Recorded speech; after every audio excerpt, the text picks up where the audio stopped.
क्या एक महिला पास्टर बन सकती है? जी हां दोस्तों,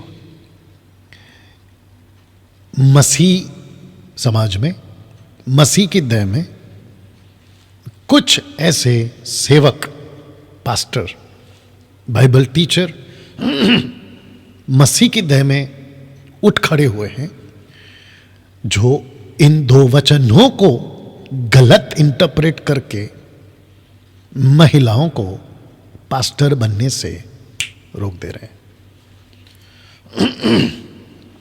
आपने बिल्कुल ठीक सुना, इन दो वचनों का सहारा लेकर। तो सबसे पहले मैं चाहता हूं कि ये जो दो वचन हैं, इसमें कहीं पे भी पौलुस ने, क्योंकि ये दोनों भी स्क्रिप्चर पौलुस के ही हैं, इन दोनों वचनों में पौलुस ने कहीं पे भी बिल्कुल आपके सामने रखा हूं। इसका कॉन्टेक्स्ट में ऊपर नीचे आगे पीछे उस वक्त में क्या था, कैसा माहौल था, इन सब का आकलन करने के बाद, एनालाइज करने के बाद आपको बता दूं कि पौलुस ने तकरीबन 13 से 14 लेटर्स लिखे हैं कलीसियाओं को। 13 से 14, मैं 14 इसलिए कह रहा हूं क्योंकि इब्रानियों की किताब लगभग मैं मानता हूं कि वो पौलुस ने लिखा है, ठीक है ना। तो इन सभी पत्रियों में डंके की चोट पे बोल रहा हूं, ओपन चैलेंज है मेरा। अगर किसी को बहस करना है, स्वागत है आपका, 777 पे कॉल कर लीजिए। आपको यहां पे जूम पे कनेक्ट करेंगे और आपको आपकी बात को पब्लिक के बीच में रखूंगा, मौका दूंगा आपको और फिर बात करेंगे आपके साथ। ओपन चैलेंज डिबेट के लिए। पौलुस ने कहीं पे भी एक भी जगह पर उसने कभी किसी भी महिला को, यहूदी महिला उस वक्त में, अन्य जाति की महिला, कभी नहीं कहा साफ शब्दों में कि महिला पास्टर नहीं बन सकती। ऐसा कभी नहीं बोला उसने। ना पतरस ने बोला, ना पौलुस ने बोला, ना यीशु ने बोला। लेकिन जैसे मैंने कहा कि कुछ सेवक, कुछ टीचर, बाइबल टीचर, अपोस्टल्स, खुद को सेवक कहने वाले, मसीह की देह को चलाने के ठेकेदार समझने वाले, उन लोगों ने इन दो वचनों को लेकर यह सिखाना शुरू कर दिया कि कलीसिया में महिला पास्टर का काम नहीं कर सकती। सोच के देखिए आप,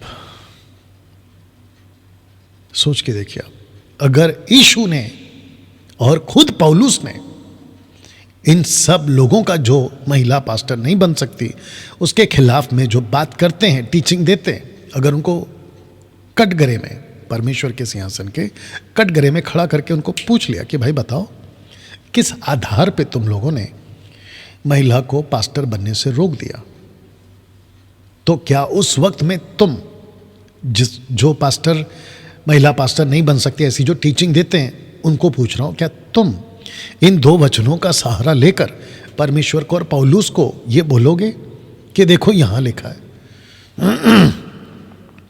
मैं आपको बताऊं, यीशु तो डंडे मारेगा मारेगा, लेकिन पौलुस कहता है ना कि मैं छड़ी लेकर आऊं या प्यार से। तो ऐसे टाइम पे मैं समझता हूं कि पौलुस खुद आपको डंडे मारेगा कि जिस चीज को हमने बोला ही नहीं, तुमने उसको बढ़ा चढ़ा के कैसे सिखा दिया।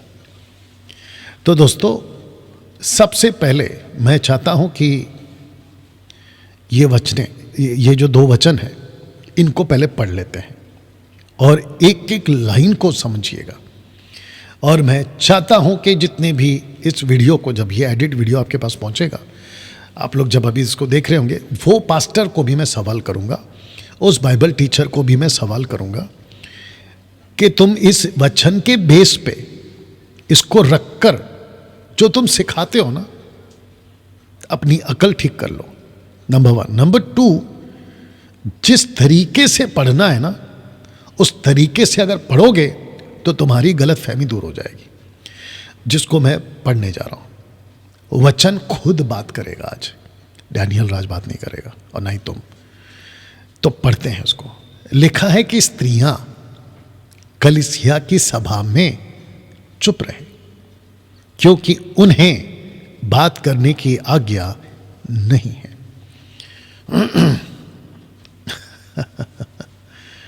नंबर 1, ऊपर एक एक करके जा रहा हूं इसलिए मैं रुक के जा रहा हूं, ठीक है ना। स्त्रियां, तो आप इसको हिंदी में पढ़ रहे हैं, ठीक है। अगर आप इसको इंग्लिश में पढ़ोगे, वुमेन और वुमेन्स, जब आप इसका ओरिजिनल मैन्युस्क्रिप्ट पढ़ोगे ग्रीक यूनानी, तो उसके ट्रांसलेशन में आपको वाइफ, पत्नियां, ये मिलेगा। डैनियल भाई ठीक है, लेकिन आगे कॉन्टेक्स्ट में भी आपको ये पत्नी है, मैं अभी प्रूफ कर दूंगा। ओके आप एक एक करके चलेंगे। तो लिखा है कि स्त्रियां कलीसिया की सभा में चुप रहे, क्योंकि उन्हें बातें नॉट प्रचार, बातें।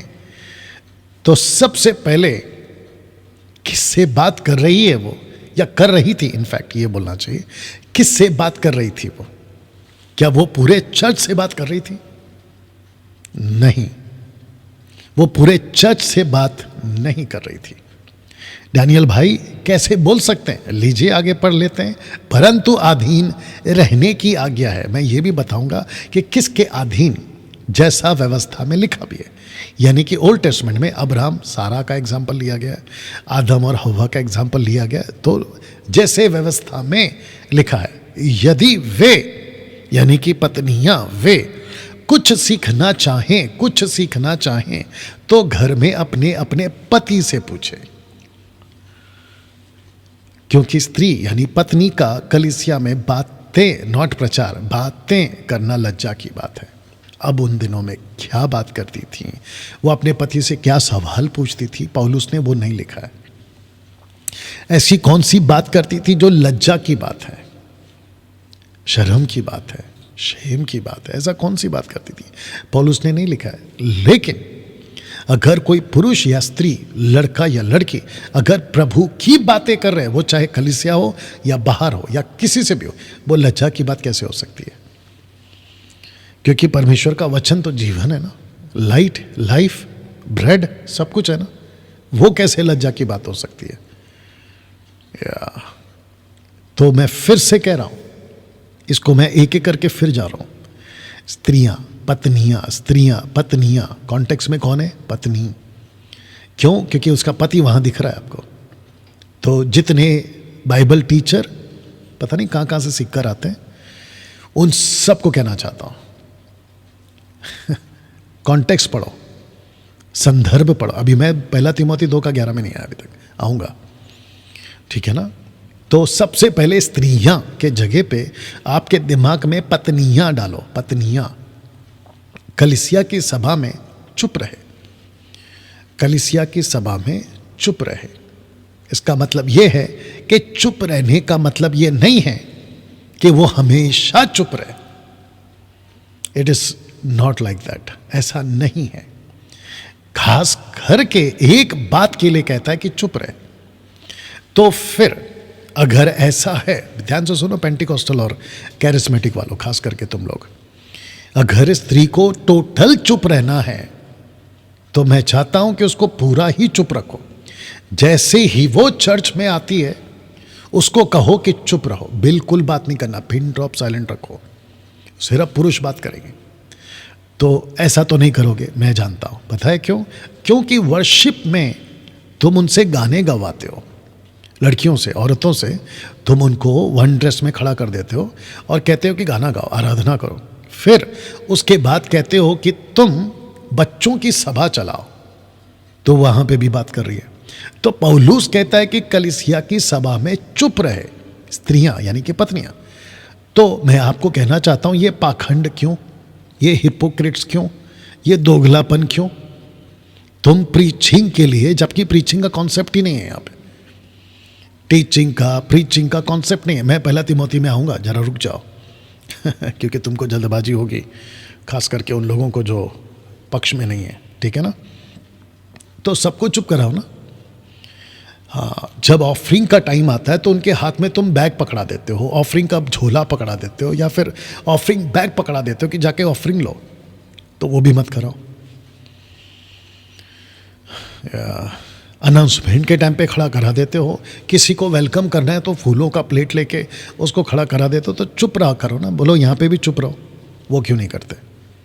नहीं, मैं सीधा पूछ रहा हूँ, ये दोगलापन क्यों? तो इसका मतलब ये है, अगर तुमको वचन का पालन करना है ना, खास करके वो लोगों से बात कर रहा हूँ जो महिला को पास्टर बनने से रोकते, मैं उनसे बात कर रहा हूँ, तो टोटल चुप कराओ, बिल्कुल चुप।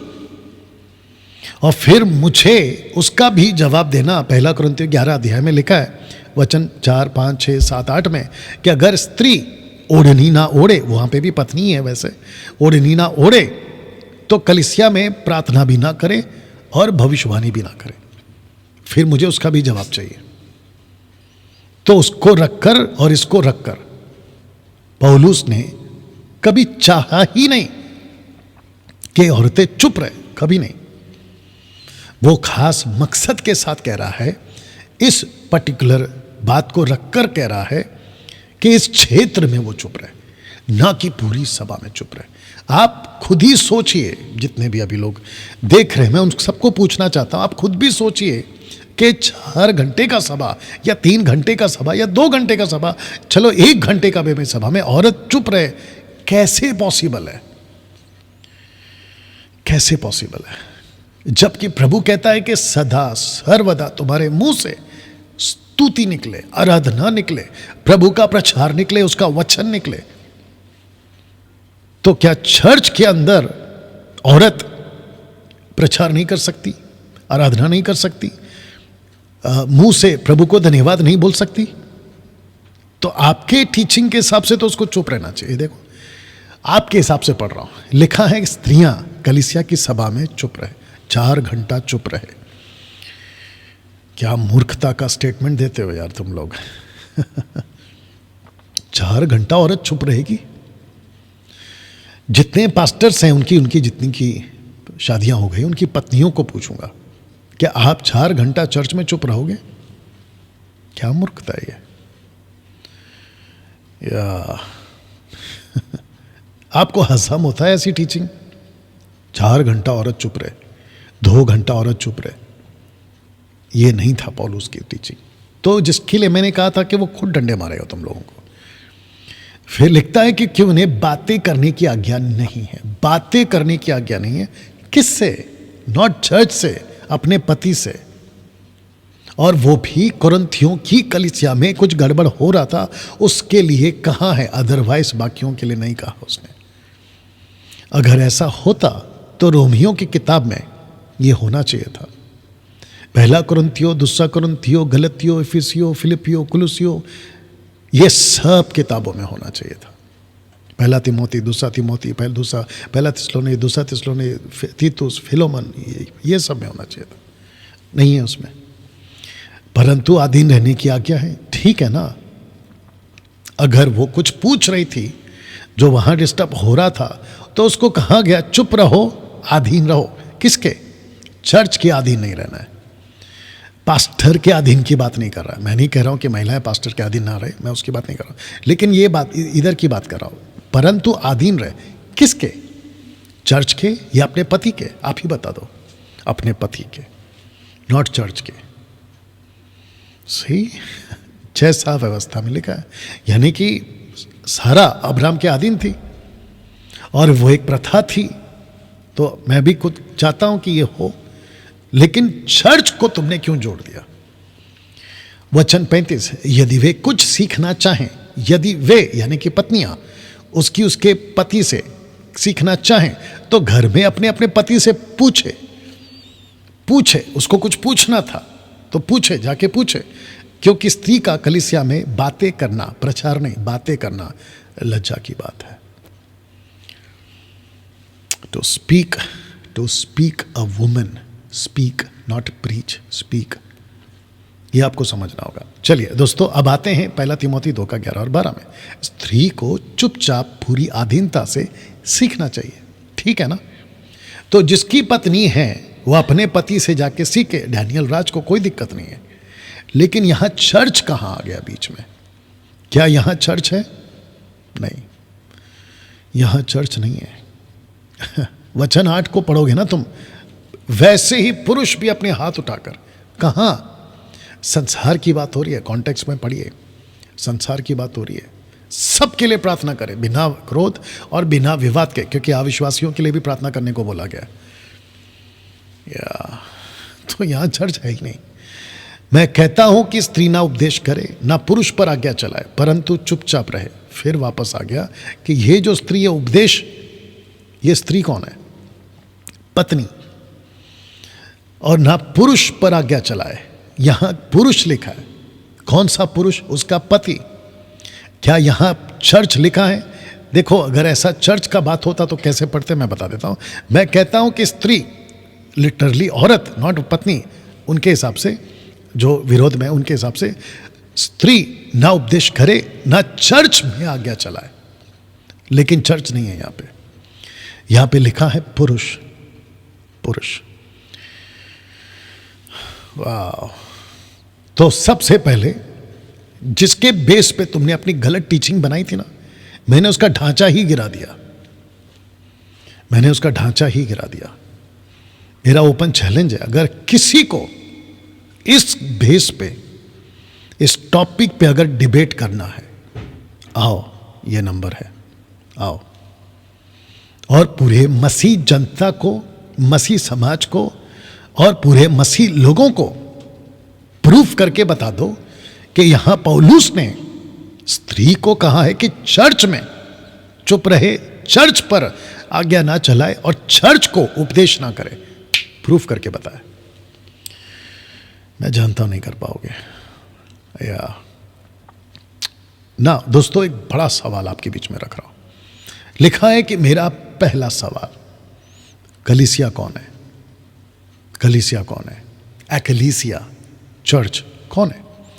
क्या केवल पुरुष ही कलीसिया है? पुरुष और स्त्री दोनों भी कलीसिया है। गलती 3:28। अब ना कोई यहूदी रहा, ना यूनानी, ना कोई दास, ना स्वतंत्र, ना कोई नर ना नारी, क्योंकि तुम सब मसीह यीशु मसीह में एक हो। हम सब मिलकर यीशु की देह है, देह, बॉडी ऑफ क्राइस्ट। तो मेरा सवाल फिर पूछूंगा मैं, मेरा सवाल है, कलीसिया कौन है? अगर आप कहते हो कलीसिया पुरुष भी है और कलीसिया स्त्री भी है, तो फिर जब मसीह में सब एक हैं, तो फिर आपने ये भेदभाव क्यों किया? आपने ऐसा क्यों कहा कि औरत काम नहीं कर सकती? अब कुछ बुद्धिजीव लोग हैं, कहते हैं कि अगर औरत सब कुछ कर सकती तो यीशु के 12 चेलों में औरत क्यों नहीं है? अच्छा, आपको किसने कहा?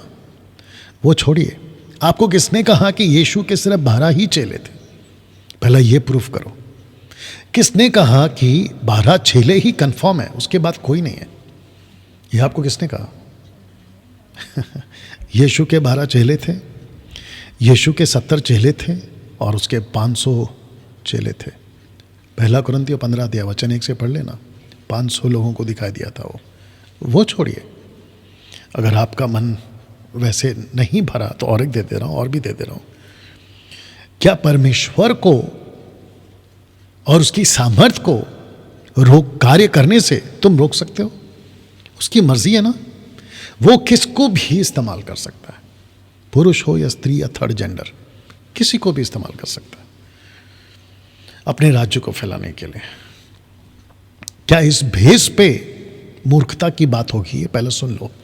क्या इस भेस पे, क्योंकि यीशु के 12 चेलों में औरत नहीं थी, क्या इस भेस पे तुम पूरी की पूरी महिला समाज को, मसीह के देह में जो महिलाएं हैं, औरतें हैं, क्या उनको इस भेस पे, क्योंकि यीशु के 12 चेलों में औरत नहीं थी, अब कोई औरत पास्टर नहीं बने, इस भेस पे तुम उसको रोक दोगे? सबसे बड़ी मूर्खता होगी तुम्हारी। नहीं रोक सकते ना। या जानते हो क्या लिखा है पहला कुरिन्थियों 4:5 में? परंतु जो स्त्री, ये वो नहीं है ना, ये 11 का है, इसको ठीक कर देता हूं, माफी चाहता हूं दोस्तों। या हो गया। चेक करोगे, 1 कुरिन्थियों 11:5 है, जल्दी चेक करके बताओ मुझे ना। दोस्तों अगर ऐसा होता तो पौलुस ये क्यों कह रहा है कि परंतु जो स्त्री उघाड़े सिर प्रार्थना या भविष्यवाणी करती है वो अपने सिर का अपमान करती है, क्योंकि वह मुंडी होने के बराबर है। तो मेरा क्वेश्चन ये है, ओके इसको भी पढ़ लेते हैं। तुम आप ही विचार करो, क्या स्त्री को उघाड़े सिर परमेश्वर से प्रार्थना करना सौता है? तो जोर देना कि यहाँ पे सबसे ज़्यादा जोर है स्त्री का प्रार्थना करना और स्त्री का भविष्यवाणी करना। जानते हो भविष्यवाणी का मतलब क्या है? फोर्थ टेलिंग, प्रोफेटोस, किसी को सामने खड़ा करना और उसको प्रीच करना। प्रोफेसी मतलब प्रभु का वचन प्रचार करना। क्यों? क्योंकि उन दिनों में बाइबल नहीं थी, किसी के पास भी बाइबल नहीं थी, कंप्लीट बाइबल जिसको कहते हैं नहीं थी। वाह, तो कैसे पॉसिबल है कि औरत ने कभी कुछ किया ही नहीं, फिर ये क्या हो रहा है? देखिए पौलुस यहाँ क्या कह रहा है, कलीसिया में चुप रहे। तो आपने क्या कर दिया? कलीसिया में चुप करा दिया।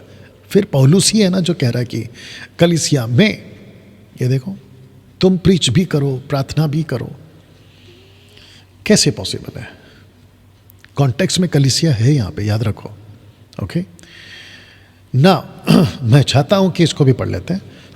1 कुरिन्थियों 12:28 में लिखा, परमेश्वर ने कलीसिया में अलग अलग व्यक्ति नियुक्त किए हैं। प्रथम प्रेरित, दूसरे भविष्यवक्ता, तीसरे शिक्षक, फिर सामर्थ के काम करने वाले, फिर चंगा करने वाले, उपकार करने वाले, और प्रधान और नाना प्रकार की भाषा बोलने वाले, यानी कि ग्लोसा। ठीक है ना, ग्लोसो ला लिया। मुझे साबित करके बताओ कि यहां औरत नहीं है। लिखा है कि व्यक्ति नियुक्त किए, व्यक्ति, ऐसा नहीं लिखा है कि। और देखो ये परमेश्वर का पवित्र आत्मा है जो हर एक को दान देता है। 1 कुरिन्थियों 10वां अध्याय वचन 6-7, कलीसिया की उन्नति के लिए वो दान देता है। फिर 10 और 11 पढ़ लो, लिखा है कि वो अपनी मर्जी से पवित्र आत्मा दान देता है, किसी को भी देता है। योएल की प्रोफेसी क्या थी जो प्रेरितों के टाइम पे पूरी हुई? तुम्हारे दास, तुम्हारी दासी, तुम्हारा बेटा, तुम्हारी बेटी प्रोफेसी करेंगे। बोला है कि नहीं बोला है? तो और पवित्र आत्मा, मुझे पूरे बाइबल के अंदर निकाल के बता दो कि कहां लिखा है कि पवित्र आत्मा केवल पुरुषों पर ही उतरेगा, स्त्रियों पर नहीं उतरेगा। ये जरा निकाल के बता दीजिए। नहीं निकाल पाओगे तो फिर मेरा क्वेश्चन है, तुम कैसे डॉक्ट्रिन बनाकर औरतों को चर्च में चुप करा दे रहे हो? दारू पी के नरक नहीं जाओगे, माफ करना, दारू छोड़कर तुम नरक नहीं जाओगे, क्योंकि तुमने दारू छोड़ दिया। सिगरेट, गुटखा, सब उल्टे सीधे काम तुमने छोड़ दिया, तुम नरक नहीं जाओगे, अच्छी बात है। लेकिन ऐसी मूर्खता के चलते वो सब छोड़ तो दिए, उसके बावजूद नरक जाओगे, क्योंकि यीशु शिक्षा के मामले में कॉम्प्रोमाइज नहीं करेगा ना। दोस्तों जब मैं कह रहा था ना यहां पे कि व्यक्तियों को नियुक्त किया है, मैं चाहता हूं कि इफिसियों 4:8 जहां नियुक्त किया है उसको पढ़वा दूं। लिखा इसीलिए वह यानी यीशु कहता है कि वह यानी यीशु ऊंचे पर चढ़ा, बंधुआई को बांध ले गया और मनुष्यों को दान दिया। आप ऊपर पढ़ लीजिएगा, ह्यूमन, मैनकाइंड। यहां पुरुष की बात नहीं हो रही है, मैनकाइंड की बात हो रही है। मैं ताज्जुब हूं कि 5-fold मिनिस्ट्री में तुम औरत को नहीं खड़ा कर रहे हो, ताज्जुब है। लेकिन मसीह मंथन और खरी शिक्षाएं, आवाज ठीक है सब? मसीह मंथन और खरी शिक्षाएं वाले हम सभी, मसीह मंथन और खरी शिक्षाएं, या मैं आवाज चेक कर रहा था, हम अलाउ करेंगे, मैं अलाउ करता हूं। महिलाओं ने सेवा करना है, आगे आना है, पास्टर के पद पे काम करना है, प्रभु भोज देना है, बपतिस्मा देना है, बरियल करना है, प्रॉपर जो चर्च चलाते हैं ना वो सब करना है। और जो बीच में बदतमीज लोग हैं ना, औरत कैसे बन सकती है? अपनी बकवास बंद कर ले बेटा फिर। बिल्कुल बकवास बंद, क्योंकि परमेश्वर ने जब ये कानून बनाया ही नहीं है, तो तुम अपनी टांग बीच में नहीं डालोगे, तुम अपनी टांग बीच में नहीं डालोगे। जो परमेश्वर का काम है उसको करने दो, या तुम्हारी बदतमीजी नहीं चलेगी। और मैं कहता हूं उन सारी महिलाओं से, कैसे चुप बैठते हो किसी की बकवास सुनकर। अब इसको पढ़ते, पहला यूहन्ना 2:27, देखो कितना पावरफुल है। लिखा है कि तुम्हारा वह अभिषेक जो उसकी ओर से किया गया तुम में बना रहता है। यहां लिखा है कि पुरुष में बना रहता है, नहीं, लिखा है तुम में बना रहता है। और तुम्हें इसका प्रयोजन नहीं कि कोई तुम्हें सिखाए, वरना जैसा वह अभिषेक, यानी पवित्र आत्मा की बात हो रही है, जैसा उसकी ओर से किया गया, यानी यीशु की ओर से किया गया, तुम्हें सब बातें सिखाता है, पुरुष हो या स्त्री। ब्रैकेट में देख लो, मैंने लिखा है ये सच है या सच्चा है, झूठा नहीं। जैसा उसने तुम्हें सिखाया है वैसे ही तुम उसमें बने रहते हो। तो मेरा सवाल है उन लोगों से जो महिला को पास्टर बनने नहीं देते, मेरा सवाल आप लोगों से, तुम पवित्र आत्मा को रोक सकते हो कि वो महिला को ना सिखाए? उसको ऑर्डर दे सकते हो कि हे पवित्र आत्मा, तू औरतों को नहीं सिखाना, तुम्हारी औकात भी है ऐसा करने की? नहीं ना, फिर चुप रहा करो ना, फिर चुप रहा करो इस मामले में ना। दोस्तों, सबसे पहला चित्र देख लो और वचन को भी पढ़ लीजिए। उत्पत्ति की किताब उसका 5:2 में, जब परमेश्वर ने आदम और हवा को बनाया, जानते हो नाम क्या रखा? आइए पढ़ते हैं। लिखा है कि उसने नर और नारी करके मनुष्यों की सृष्टि की और उन्हें आशीष दी। और उनकी प्लूरल फॉर्म है, उनकी सृष्टि के दिन उनका प्लूरल, उनका नाम आदम रखा। तो पुरुष का नाम भी आदम, स्त्री का नाम भी आदम। और आदम का सही प्रोनाउंसिएशन है आदाम। आदाम, आदाम का मतलब होता है आदमी, मैन, MAN, मैन। तो मेरा सवाल है, जाके गूगल पे चेक कर लो आप। मेरा सवाल है, पुरुष कौन है? मैन। औरत कौन है? मैन। अब बताओ, अब बताओ। तो परमेश्वर क्या कह रहा है? पुरुष भी आदम है, स्त्री भी आदम है। अब क्या करोगे बताइए? देखिए, जब घर गृहस्थी की बात आती है ना, तो पत्नी को जो रोल दिया है ना वो करना है। घर गृहस्थी, फैमिली, संसार, सृष्टि, पॉपुलेशन के हिसाब से। लेकिन जब परमेश्वर की बात आती है ना, तो परमेश्वर की नज़र में मेल फीमेल वाला जेंडर नहीं चलता। दिमाग में घुसा लो इसको। परमेश्वर ने जैसे पुरुष को बनाया, उसी एसेंस से औरत को बनाया। ना 19 ना 20, टोटल प्रॉपर। जिसके चलते मैंने वचन आपको पढ़वाया था, अगर आपको याद होगा, इसको पढ़ लीजिए, गलाती 3:28। अब ना कोई यहूदी रहा, ना यूनानी, ना कोई दास, ना स्वतंत्र, ना कोई नर ना नारी, क्योंकि तुम सब मसीह यीशु में एक हो। और यहां पे क्या कहता है? कहता है कि उसने उनकी सृष्टि के दिन उनका नाम आदम, आदम यानी कि MAN। तो आदम कौन है? यानी कि पुरुष आदम कौन है? MAN। स्त्री आदम कौन है? MAN। अब बताओ, इसको झुठला सकते हो, गलत साबित कर सकते हो? नहीं कर सकते। वाह। कुछ लोग कहते हैं, मैं उसको भी रख दे रहा हूं, कुछ लोग कहते हैं चलो ठीक है, पौलुस ने किसी महिला को पास्टर क्यों नहीं बनाया? अच्छा, फिर ये क्या है? लिखा है, मैं तुमसे फीबे की, जो हमारी बहन किंक्रिया की कलीसिया की सेविका है। सेविका, आप इधर पढ़ लीजिएगा, डिएकोनोस, डिएकोनोस सर्वेंट, मिनिस्टर, जिसको इस्तेमाल करते हैं waiter, servant, then of any one who performs any service, administrator, किसी भी तरीके से सेविकाई करने वाला। डैनियल भाई, आपने ऊपर लिखा है AD 57 to 59, ये क्या है? मैं आपको बता दूं, इफिशियंस की जो किताब है ना, उसको बाद में लिखा, रोमियो की किताब को पहले लिखा। और इसके बीच में कम से कम 7 से 8 साल का गैप है, ये दोनों लेटर्स के बीच में, इफिशियंस एंड रोमन्स के लेटर के बीच में। तो फीबे को पास्टर शब्द पवित्र आत्मा ने 5-fold मिनिस्ट्री का प्रकाशन उसको 5 से 6 साल के बाद में दिया इफिशियंस की किताब में, लेकिन उसके पहले से ही फीबे सेविकाई कर रही थी।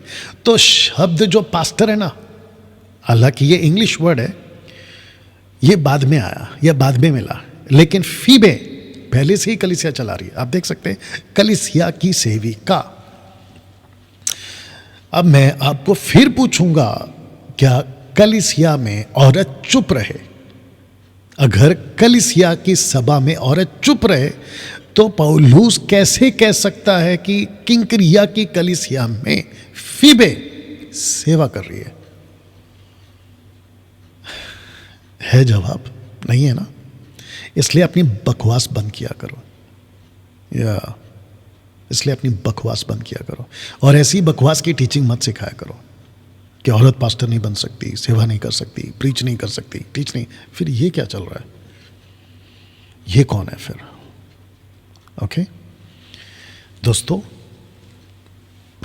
मूर्ख बनने का, मूर्ख बनाने का, बन जाने का सिलसिला बड़े जोरों से चल रहा है आज। और मुझे गुस्सा आता है उन लोगों पर भी जो किसी की भी बात सुनकर मूर्ख बन जाते हैं। अपनी अकल लगाओ। आरबीआई कहता है सतर्क रहो। अमिताभ बच्चन बोलते रहते हैं ना एडवर्टाइजमेंट में। तो प्रभु यीशु कहते हैं, पौलुस कहते हैं, कलीसिया सतर्क रहो, अकल लगाओ। आप लोग अपनी अकल क्यों नहीं लगाते?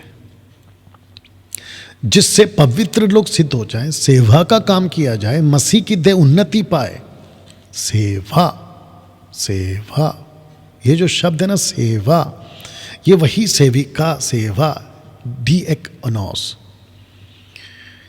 डिएकोनोस, ये वही शब्द यहाँ पे यूज हुआ है इफिसियों 4:12 में 5-fold मिनिस्ट्री वालों के लिए। अब मुझे बताओ, ये सब के सब कर क्या रहे 5-fold मिनिस्ट्री वाले? डिएकोनोस, सेवा, सेविका, सेवा, सेविका। अब इसको पढ़ते हैं, प्रेरितों की किताब 18:26 में। वह ब्रैकेट में अपोलुस आराधनालय में निडर होकर बोलने लगा, पर प्रिस्किल्ला पत्नी का नाम, एक्विला पति का नाम, उसकी बातें सुनकर उसे अपने यहां ले गई और परमेश्वर का मार्ग उसको, किसको? अपोलुस को ठीक ठीक बताया। अब मुझे बताओ, इस वचन के हिसाब से तुम क्या कह रहे थे? कह रहे थे कि औरत चुप रहे और उपदेश ना करे। ये देख लो, तो फिर ये एक्विला क्या कर रही है? माफ करना, प्रिस्किल्ला क्या कर रही है? प्रिस्किल्ला तो अपोलुस को टीच कर रही है। देखो, ठीक ठीक बताया। ये क्या कर रही है फिर? वाह, बताइए कितना बेड़ा गर्क है। अब इसको पढ़ते हैं, एक्ट्स 1:14। ये सब 120 कई स्त्रियों और यीशु की माता मरियम उसके भाइयों के साथ एकचित होकर प्रार्थना में लगे रहे। जब पेंतिकोस का दिन आया तो वे सब एक जगह इकट्ठे थे। वे एक जगह इकट्ठे थे, यहां नहीं लिखा कि 12 लोग इकट्ठे थे। 120 कॉन्टेक्स्ट में 120 है। वे सब एक जगह इकट्ठे थे। एकाएक आकाश से बड़ी आंधी की से सनसनाहट का शब्द हुआ। उससे सारा घर जहां वे बैठे थे, 120 बैठे थे, ऐसा नहीं लिखा 12 बैठे थे। परेशान आत्मा, या समझ में आ गया, 120 बैठे थे, गूंज गया और उन्हें आग की सी जीभें फटती हुई दिखाई दी और उनमें से हर एक पर आ ठहरी। और वे सब, नॉट 120 पर वे सब पवित्र आत्मा से भर गए। जिस प्रकार आत्मा ने उन्हें 120 को उन्हें बोलने की सामर्थ्य दी, वे 120 अन्य भाषा बोलने लगे, जिसमें औरत भी थी। ग्लोसोलालिया, ग्लोसा वाला लैंग्वेज सबको मिला। तो दोस्तों, मैं उस स्लाइड पे वापस आ रहा हूँ और मैं चाहता हूँ कि ये वाला, मैं चाहता हूँ कि महिला पास्टर बनकर सेवा करे। अगर किसी को डिबेट करना है ये वीडियो देखने के बाद, इस नंबर पे कॉल करिएगा हमको। हमारी टीम आपका फ़ोन अटेंड करेगी, आपको एक जूम लिंक देगी, जूम का लिंक देगी। उस लिंक को लेकर आप हमारे साथ जूम पे जुड़िएगा, यहाँ पे पब्लिक के बीच में। आप अपनी बात रखिएगा, आपको हम सुनेंगे। पहले कॉन्सेप्ट वही रहेगा 20 मिनट वाला। हाँ, अगर ज़रूरत लगा तो आपको टाइम देंगे, लेकिन कॉन्सेप्ट वही चलेगा। तो आपको टाइम देकर आपका लेवल क्या है वो देखेंगे, उसके बाद आपको फिर तबीयत से जवाब देंगे यहीं पे। अगर आप लोगों ने वचन को तोड़ मरोड़ के पेश किया तो फिर तैयार रहना, क्योंकि जब वचन का हथौड़ा पड़ता है ना, अच्छे अच्छे ठीक हो जाते हैं। क्योंकि बहुत उल्लू बना लिया तुम लोगों ने, अब नहीं बनेंगे हम, और नहीं बनने दूंगा मैं, डैनियल राज।